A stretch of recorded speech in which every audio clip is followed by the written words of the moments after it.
എന്നെ സംബന്ധിച്ചിടത്തോളം എനിക്ക് ഏറ്റവും സന്തോഷമുള്ളൊരു ദിവസമാണെന്ന്. നിങ്ങൾ ചോദിക്കുന്നത് എന്തുകൊണ്ട് അച്ഛനെന്ന് സന്തോഷം, മാർപ്പാപ്പ മരിച്ചു കിടക്കുമ്പോൾ ഇത്ര വലിയ സന്തോഷം എന്താണെന്നല്ലേ? സാധാരണ നമുക്കറിഞ്ഞത് അച്ഛനെന്താണ് ഇത്ര സന്തോഷം, അപ്പം മരിച്ചു കിടക്കുമ്പോൾ മക്കൾക്ക് എങ്ങനെ സന്തോഷിക്കാൻ പറ്റുമെന്നുള്ളത് അല്ലേ? നമ്മൾ നാളെ ദൈവകരുണയുടെ തിരുനാൾ ആഘോഷിക്കുകയാണ്. ഫ്രാൻസിസ് മാർപ്പാപ്പ ദൈവകരുണയുടെ, നമുക്കറിയാം ജോൺ പോൾ രണ്ടാമൻ മാർപ്പാപ്പയാണ് 2000 ദൈവകരുണയുടെ തിരുനാൾ ഇൻസ്റ്റിറ്റ്യൂട്ട് ചെയ്തത്. അതിനുശേഷം 2014-15 വർഷങ്ങളിലൊക്കെ കരുണയുടെ വർഷമായിട്ട് ഫ്രാൻസിസ് മാർപ്പാപ്പ ഉയർത്തുകയും ഫ്രാൻസിസ് മാർപ്പാപ്പയാണ് ജോൺ പോൾ രണ്ടാമൻ മാർപ്പാപ്പയെ വിശുദ്ധനായിട്ട് പ്രഖ്യാപിക്കുകയൊക്കെ ചെയ്തത്. ദൈവത്തിൻ്റെ വലിയ കരുണയെക്കുറിച്ച്, ആ കാരുണ്യത്തിൽ നമ്മുടെ ജീവിതം പൂർണ്ണമായി സമർപ്പിക്കണമെന്ന് ഫ്രാൻസിസ് മാർപ്പാപ്പയിലൂടെ അതിശക്തമായ പ്രബോധനമാണ് കഴിഞ്ഞ 12 വർഷക്കാലം കത്തോലിക്കാ സഭയിലൂടെ ലോകമാസകലം ദൈവം നൽകിയത്. Praise Lord, hallelujah. അല്ലേ, നിങ്ങൾ ഫ്രാൻസിസ് മാർപ്പാപ്പയുടെ പല ഫോട്ടോസൊക്കെ എടുത്ത് നോക്കുമ്പോൾ ഫ്രാൻസിസ് മാർപ്പാപ്പ തൻ്റെ വത്തിക്കാൻ അതിലൂടെ സഞ്ചരിക്കുമ്പോൾ കുഞ്ഞുങ്ങളെയൊക്കെ എടുക്കും. എവിടെയൊക്കെ കുഞ്ഞുങ്ങളെ കണ്ടാലും പെട്ടെന്ന് ചാടി വീടും. ഞാൻ 2017 പോയ സമയത്ത് ഞാൻ ഓർക്കുകയാണ്, നമ്മളെ ഫ്രാൻസിസ് മാർപ്പാപ്പയ്ക്ക് പൊക്കിയെടുത്ത് ഉമ്മൻ തരാൻ പറ്റിയല്ലോ. എന്നാലും ഫ്രാൻസിസ് മാർപ്പാപ്പ വരാൻ സാധ്യതയുള്ള കുഞ്ഞുങ്ങളുള്ളിടത്ത് പോയി ഞാൻ നിന്ന്. എനിക്കറിയാം ഫ്രാൻസിസ് മാർപ്പാപ്പ അവിടെ വരുമെന്നും അവിടെ നിർത്തുമെന്നും കുഞ്ഞുങ്ങളെ കയ്യിലെടുക്കുമെന്ന് അറിയാവുന്നതുകൊണ്ട് ഞാൻ എന്ത് ചെയ്ത്, ഫ്രാൻസിസ് മാർപ്പാപ്പ 2 പ്രാവശ്യം വരാൻ, അതായത് ഒന്ന് കറങ്ങി തിരിച്ച് അങ്ങനെ 2 പ്രാവശ്യം വരാൻ സാധ്യതയുള്ള സ്ഥലത്ത് ഞാൻ പോയി നിന്നു. അത് രാവിലെ എഴുന്നേറ്റ് 4-4:30 ആയപ്പോൾ ഗേറ്റ് തുറക്കണേക്കാളും അവിടെ പോയിരുന്ന് 9 മണിക്ക് തുടങ്ങുള്ളൂ. പക്ഷേ അതിനു മുമ്പേ അവിടെ പോയിരുന്ന് ഈ സ്പോട്ടിൽ പോയിരുന്നു. എന്തിനാണെന്നറിയാം, അവിടെ ഫ്രാൻസിസ് മാർപ്പാപ്പ 2 പ്രാവശ്യം വരും. പിന്നെ കുഞ്ഞുങ്ങളുള്ളിടത്തേക്ക് പതിയെ നമ്മൾ വലിഞ്ഞ് പിള്ളേരുള്ളിടത്ത് നിന്ന്, അത് ഉറപ്പാണ് ഫ്രാൻസിസ് മാർപ്പാപ്പ അവിടെ വരുമ്പോൾ കുഞ്ഞുങ്ങളെ കയ്യിലെടുക്കും. അത് വലിയൊരു ഭാഗ്യമായിരുന്നു. ഞാനിപ്പോഴും ഓർക്കുന്നത് വലിയൊരു ഭാഗ്യമായിട്ട് ഞാൻ കാണുകയാണ്. ഫ്രാൻസിസ് മാർപ്പാപ്പയെ നമ്മുടെ തൊട്ടടുത്ത് കാണാനും ഈ പറയുന്ന പോലെ കുഞ്ഞുങ്ങളെ കയ്യിലെടുത്ത് ചുംബിക്കുന്ന ഒരു മുഖം നമുക്ക് എപ്പോഴും കാണാൻ പറ്റും. അതുമാത്രമല്ല, എല്ലാ പെസഹ വ്യാഴത്തിനും ഫ്രാൻസിസ് മാർപ്പാപ്പ ജയിലിൽ പോയി അവിടെ കാൽപാദങ്ങൾ കഴുകുകയും ചുംബിക്കുകയൊക്കെ ചെയ്യുക.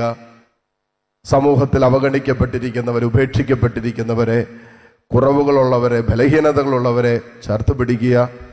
ഇതൊക്കെ സഭയുടെ യഥാർത്ഥ മുഖം എന്താണെന്ന്, അത് കരുണയുടെ മുഖമാണെന്ന് ലോകത്തെ വെളിപ്പെടുത്തുന്ന, അല്ലെങ്കിൽ ശക്തമായി വെളിപ്പെടുത്തിയ ഒരു മാർപ്പാപ്പയാണ് ഫ്രാൻസിസ് മാർപ്പാപ്പ. കത്തോലിക്ക സഭയുടെ മതബോധന ഗ്രന്ഥത്തിലൂടെ വായിച്ചു പോകുമ്പോൾ പറയാണ്, സഭ ഒരു ആശുപത്രിയാണെന്നാണ് പറയുന്നത്, ഹോസ്പിറ്റൽ. കാരണം എന്താ, ഹോസ്പിറ്റൽ എല്ലാവരെയും എടുക്കും അല്ലേ? കൈയൊടിഞ്ഞവനെ എടുക്കും, കാലൊടിഞ്ഞവനെ എടുക്കും, തലയില്ലാത്തവനെ കൊണ്ടുപോയാലെടുക്കും. പക്ഷെ അവനെ മോർച്ചറിലായിരിക്കും വെക്കുന്നതെന്നേ ഉള്ളൂ അല്ലേ? പക്ഷെ എല്ലാവർക്കും എൻട്രി ഉണ്ട് അവിടെ ഒരു ഹോസ്പിറ്റലിൽ. എന്തെല്ലാം കുറവുകളുണ്ട്, ശരീരത്തിൽ എന്തെല്ലാം കുറവുകളുണ്ടോ അവരെല്ലാവർക്കും ഒരു ആസ്പത്രിയിൽ ഒരു എൻട്രി ഉള്ളതുപോലെ സഭ ഒരു വിശുദ്ധമായ ആശുപത്രിയാണ് എന്നാണ് കത്തോലിക്ക സഭയുടെ മതബോധന ഗ്രന്ഥത്തിൽ എഴുതി വെച്ചിരിക്കുന്നത്. അവിടെ കുറവുള്ളവരെ സ്വീകരിക്കും, ബലഹീനതയുള്ളവരെ മാറ്റി നിർത്തില്ല, പാപം ചെയ്തിട്ടുള്ളവരെ മാറ്റി നിർത്തില്ല, സമൂഹത്തിൽ അവഗണിക്കപ്പെട്ടിരിക്കുന്നവരെ മാറ്റി നിർത്തില്ല. ഇന്നലകളുടെ ബലഹീനതകളിൽ വീഴ്ചകൾ സംഭവിച്ചാലും ക്രിസ്തുവിൻ്റെ ഭൗതിക ശരീരമായ സഭയിൽ അവന് ബാക്കി എല്ലാവർക്കും ഉള്ളതുപോലെ ക്രിസ്തുവിൻ്റെ കണ്ണുകളിൽ അവന് സ്നേഹത്തിൻ്റെയും കാരുണ്യത്തിൻ്റെയും ഒരു തലം തന്നെയാണ് കർത്താവ് നമുക്ക് തരുന്നത്. പ്രൈസലോ നമുക്ക് പറഞ്ഞ ഹല്ലേലൂയ.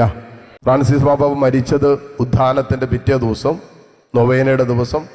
അടക്കം ചെയ്യുന്നത് കരുണയുടെ തിരുനാളിന് തൊട്ടു മുമ്പ്, അതേ തലേ ദിവസമാണത്. അപ്പം അങ്ങനെ നോക്കുമ്പോൾ ദൈവത്തിൻ്റെ അനന്തമായ പദ്ധതി, ശക്തമായ ദൈവിക പദ്ധതി തന്നെയാണ്. നമ്മൾ ജീവിതത്തിൽ മാത്രമല്ല ദൈവത്തിൻ്റെ പദ്ധതി മരണത്തിലും ദൈവത്തിൻ്റെ പദ്ധതി കാണാൻ പറ്റണം. അതുകൊണ്ടാണ് സങ്കീർത്തനം 115 16-ാമത്തെ വചനത്തിൽ നാം വായിക്കുന്നുണ്ട്, വിശുദ്ധരുടെ മരണം ദൈവത്തിന് അമൂല്യമാണെന്നാണ് പറയുന്നത്, പ്രീതികരമാണ്. വിശുദ്ധർ മരിക്കുന്നത് പോലും ദൈവത്തിന് പ്രീതികരമാണ്, അമൂല്യമാണ്. അതുകൊണ്ട് തന്നെ ഫ്രാൻസിസ് മാർപ്പാപ്പ നമ്മളെ പഠിപ്പിച്ച ഒരു കാര്യമാണ്, മരണം, അതായത് വിശുദ്ധരുടെ മരണം നമ്മൾ ആഘോഷിക്കേണ്ടതാണ്. ഹല്ലേലൂയ. അതുകൊണ്ടാണ് ഞാൻ പറഞ്ഞത് ഇന്ന് വലിയ സന്തോഷത്തിന്റെ ദിനമാണെന്ന് പറഞ്ഞത്. ഒരു വിശുദ്ധന്റെ മരണം, അനേകം വിശുദ്ധാത്മാക്കൾ സഭയിലുണ്ട്.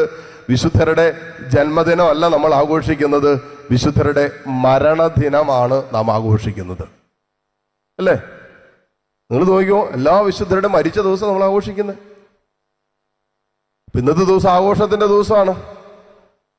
സഭയിൽ കഴിഞ്ഞ 12 വർഷക്കാലം സഭയുടെ തലപ്പക്കത്തിരുന്ന, അല്ലെങ്കിൽ സഭയെ നയിച്ച, ക്രിസ്തുവിന്റെ വഴികളിലൂടെ ക്രിസ്തുവിന്റെ കാരുണ്യത്തിന്റെ മുഖം ലോകത്തിന് മുഴുവൻ വെളിപ്പെടുത്തുമാറ് സഭയെ നയിച്ച ഫ്രാൻസിസ് മാർപ്പാപ്പ ഇന്ന് ദൈവസന്നിധിയിൽ കർത്താവിന്റെ മുഖം നേരിട്ട് കാണുന്ന സമയമാണ്. നമ്മൾ സന്തോഷിക്കണ്ടേ? ആഘോഷിക്കണ്ടേ? കാരണം ഒരു വിശുദ്ധൻ സഭയിൽ പിറവിയെടുക്കുമ്പോൾ നമ്മൾ സന്തോഷിക്കേണ്ട സുദിനമാണെന്ന്. കർത്താവിന്റെ വലിയ കരുണയും കർത്താവിന്റെ വലിയ സ്നേഹവും ഫ്രാൻസിസ് മാർപ്പാപ്പ ഈ ഭൂമിയിൽ വെച്ച് എന്തെല്ലാം തൻ്റെ ജീവിതത്തിൽ പ്രത്യാശിക്കുകയും പഠിപ്പിക്കുകയും ചെയ്തുവോ, പഠിപ്പിച്ചതും പ്രത്യാശിച്ചതും ആഗ്രഹിച്ചതും ജീവിച്ചതുമായതെല്ലാം ഇന്ന് ആ നിത്യതയിൽ സ്വന്തമാക്കുന്ന സമയം കൂടിയാണ്. ഹല്ലേലൂയ. അപ്പോൾ ഫ്രാൻസിസ് മാർപ്പാപ്പയോടൊപ്പം നമുക്കും എന്ത് ചെയ്യാം? സന്തോഷിക്കാം, ആനന്ദിക്കാം. ഒരു ക്രിസ്ത്യാനിയെ സംബന്ധിച്ചിടത്തോളം തീർച്ചയായിട്ടും വേർപാട് നമുക്ക് ദുഃഖം തരുന്നുണ്ട്, സങ്കടം ഉണ്ടാക്കുന്നുണ്ട്.